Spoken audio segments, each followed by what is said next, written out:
Hi everyone, welcome back to my channel. ഇന്ന് നമുക്ക് വളരെ സിമ്പിളായി വീട്ടിൽ തന്നെ ഉണ്ടാക്കാൻ പറ്റുന്ന പെർഫെക്റ്റ് മിൽക്ക് കേക്കിൻ്റെ റെസിപ്പി നോക്കിയാലോ. അപ്പോൾ അതിനു വേണ്ടി ഞാൻ ആദ്യം തന്നെ ഒരു ബൗളിലേക്ക് 3 മുട്ട എടുത്തിട്ടുണ്ട്. ഇനി ഇതിലേക്ക് 1 കപ്പ് പഞ്ചസാര പൊടിച്ചതും കൂടി ചേർത്ത് കൊടുക്കാം. ഇത് ഞാൻ 1 കപ്പ് പഞ്ചസാര മിക്സിയുടെ ജാറിലിട്ട് പൊടിച്ചെടുത്തതാണ്. ഇതിലേക്ക് തന്നെ ആവശ്യത്തിന് ഉപ്പ് കൂടി ചേർത്ത് കൊടുക്കാം. ഇനി ഇതെല്ലാം കൂടെ നല്ലതുപോലെ മിക്സ് ചെയ്തെടുക്കണം.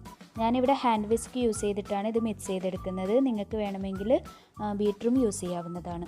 ഇതിപ്പോൾ ഞാൻ നല്ലതുപോലെ മിക്സ് ആക്കി എടുത്തിട്ടുണ്ട്.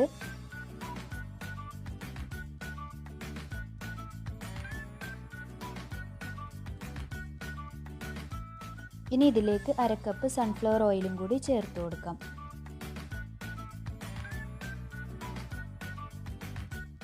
എന്നിട്ടിത് നല്ലതുപോലെ മിക്സ് ചെയ്തെടുക്കണം.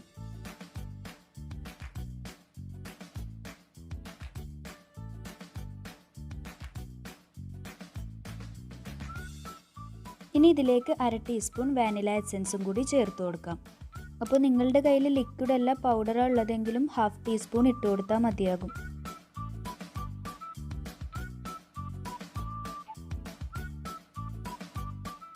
ഇനി ഇതിലേക്ക് ഒരു 1/2 ടീസ്പൂൺ ബേക്കിംഗ് പൗഡറും കൂടി ചേർത്ത് കൊടുക്കാം. അപ്പോൾ ഞാൻ ഇതിലേക്ക് ബേക്കിംഗ് പൗഡർ മാത്രമേ ആഡ് ചെയ്ത് കൊടുക്കുന്നുള്ളൂ, ബേക്കിംഗ് സോഡ ആഡ് ചെയ്ത് കൊടുക്കുന്നില്ല. ഇനി ഇതിലേക്ക് മൈദ ആഡ് ചെയ്ത് കൊടുക്കാം. അപ്പോൾ ഇത് കുറച്ചായിട്ട് വേണം ഇട്ട് കൊടുക്കാൻ, അല്ലാന്നുണ്ടെങ്കിൽ ഇത് മിക്സ് ചെയ്യാൻ ബുദ്ധിമുട്ടായിരിക്കും. ഇതും നിങ്ങൾക്ക് വേണമെങ്കിൽ ബീറ്റർ ഉപയോഗിച്ചിട്ടും മിക്സ് ചെയ്യാവുന്നതാണ്.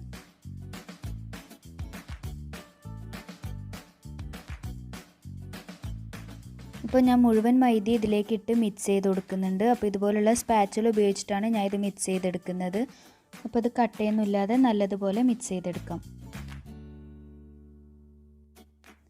അപ്പോൾ നമ്മുടെ കേക്കിൻ്റെ ബാറ്റർ ഇവിടെ റെഡി ആയിട്ടുണ്ട്. ഇനി നമുക്കിതൊരു പാനിലേക്ക് മാറ്റാം.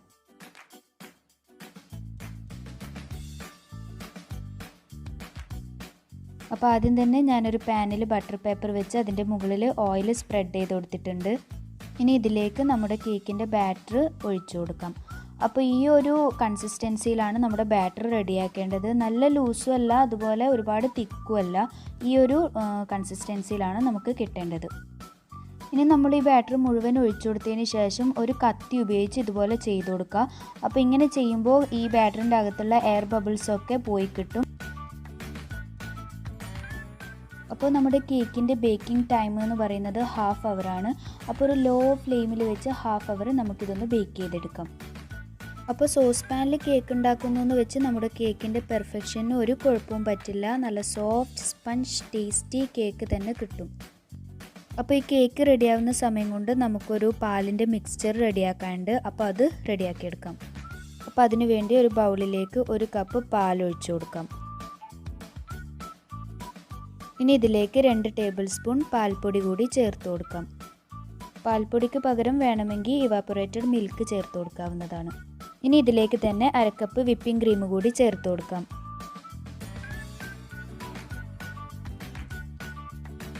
ഇനി ഇതെല്ലാം കൂടെ നല്ലതുപോലെ മിക്സ് ചെയ്തെടുക്കണം.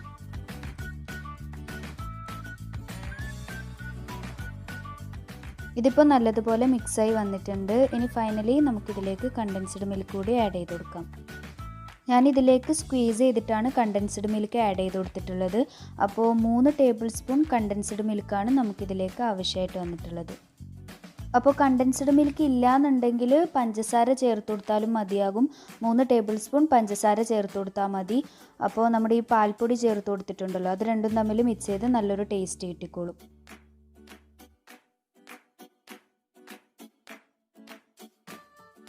അപ്പോൾ നമ്മുടെ കേക്ക് ഇവിടെ റെഡി ആയിട്ടുണ്ട്. ഇനി ഇതൊന്ന് തുറന്ന് നോക്കാം. അപ്പോൾ ഇത് വെന്തോന്നറിയാൻ വേണ്ടി ഇതുപോലെ ഒരു ഈർക്കിൽ ഉപയോഗിച്ച് നമുക്കൊന്ന് കുത്തി നോക്കാം.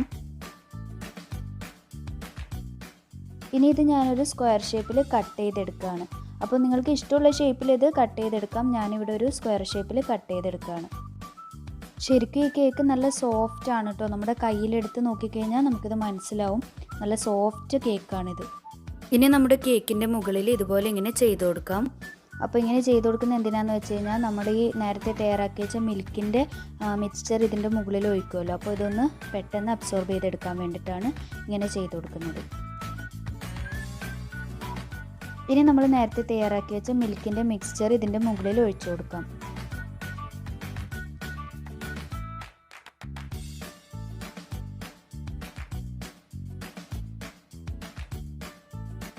ഇനി നമ്മുടെ ഫൈനൽ പരിപാടി ഐസിങ് ഓൺ ദി കേക്ക്. അപ്പോൾ ഞാനിവിടെ പൊതുവേ കഫ്റ്റീരിയാസിലൊക്കെ കിട്ടുന്ന വിപ്പിംഗ് ക്രീം ഐസിങ് ആണ് ചെയ്ത് കൊടുക്കുന്നത്. വേണമെങ്കിൽ നിങ്ങൾക്കിതിൽ കാരമലൈസ്ഡ് വിപ്പിംഗ് ക്രീമും യൂസ് ചെയ്യാവുന്നതാണ്. ഇനി ഇതൊന്ന് സ്പ്രെഡ് ചെയ്ത് കൊടുക്കാം. അപ്പോൾ ഇതുപോലെ ഐസിങ് ബാഗിലിട്ട് ചെയ്യുകയാണെങ്കിൽ സ്പ്രെഡ് ചെയ്യാൻ എളുപ്പമായിരിക്കും. അപ്പോൾ ഐസിങ് ഒക്കെ നിങ്ങളുടെ ഇഷ്ടം പോലെ ചെയ്യാം. നല്ല അടിപൊളി ഡിസൈനിലൊക്കെ നിങ്ങൾ ചെയ്ത് കൊടുത്താൽ മതി. അപ്പോൾ ഇത്രയേ ഉള്ളൂ നമ്മുടെ മിൽക്ക് കേക്ക്. അപ്പോൾ ഇതാരും അധികം വീട്ടിൽ ഉണ്ടാക്കാറില്ല. വളരെ കോംപ്ലിക്കേറ്റഡ് ആയിട്ടുള്ള സംഭവമാണെന്ന് പറഞ്ഞ് വീട്ടിലാരും ഇത് ഉണ്ടാക്കാറില്ല. അപ്പോൾ നിങ്ങളെല്ലാവരും ഇത് തീർച്ചയായും ട്രൈ ചെയ്ത് നോക്കണം. നിങ്ങളുടെ അഭിപ്രായം താഴെ കമൻറ്റ് ബോക്സിൽ അറിയിക്കാനും മറക്കരുത്. പിന്നെ ഞങ്ങളുടെ ചാനൽ പുതുതായി കാണുന്നവരുണ്ടെങ്കിൽ ഒന്ന് സബ്സ്ക്രൈബ് ചെയ്യണം. അതുപോലെ തന്നെ തൊട്ടടുത്തുള്ള ബെൽ ഐക്കൺ കൂടെ പ്രസ് ചെയ്യണം. താങ്ക്